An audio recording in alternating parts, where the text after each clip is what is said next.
Togo, between worry and frenzy, the sword of Damoclès hovering dangerously over the press in a head and tail case that seems to be inconsistent at all. 2 journalists were sentenced by the Lomé court to 3 years in prison last week, a first for many years, but enters a succession of facts that scare the worse for the local press. But should we really worry about the media that, together with opposition parties and movements, constitute the base of the resistance in a long authoritarian country? Question worth asking, because, before Ferdinand Ete, the famous investigative journalist, and Isidore TOGO, now his acolyte and editor-in-chief, were sentenced to 3 years in prison in mid-March, Liberty, the largest private newspaper in the country, was, in a case against Prime Minister Victoire Daguerre, subjected to a 3-month ban from appearance, a decision taken by the controversial High Authority of Audiovisual and Communications, HAC, the equivalent of the Audiovisuals and Digital Communication Regulatory Authority, ARCOM, in France. Except here, having deliberately misunderstood the mission assigned to it by the Constitution, the HAC has become a media gendarme for power.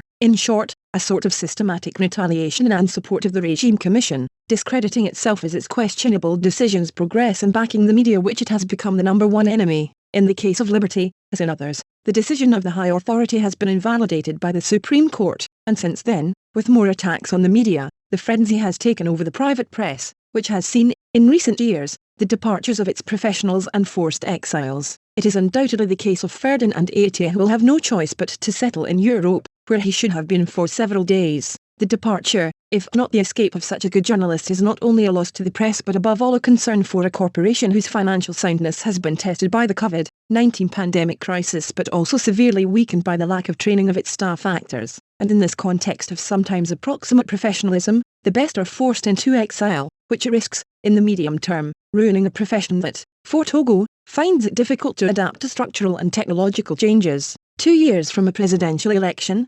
2025, usually a source of discord, the dry washing of media men heralds a strategy of intimidation and muzzle that, without a structured and effective opposition, journalists have become the last bastards against the regime's systemic drift. As much as recently, the adoption of the digital code deliberately confuses journalists and social media activists in order to stubbornly undermine the protection and guarantee of professional journalists and the Constitution, by assimilating, to the goodwill of the judge, often acquitted to power, journalists and activists. The law thus exposes the first ones to imprisonment of liberty, yet prohibited by the press code for 2 decades. This is like circumventing clothing a rather noble provision, without abolishing it, for fear of scratching the image of a regime sensitive to its outward appearance. There is a real fear, in a sub-regional context of political upheavals endogenous to the established regimes, that these attacks on the press will fit into a harmoniously thought out and coherent set to narrow down public freedoms, because the emergence of a subtle dictatorship power in Mitoy and Benin and the multiplication of military junta in other neighbouring countries can rush Togo into an authoritarian relinquishment,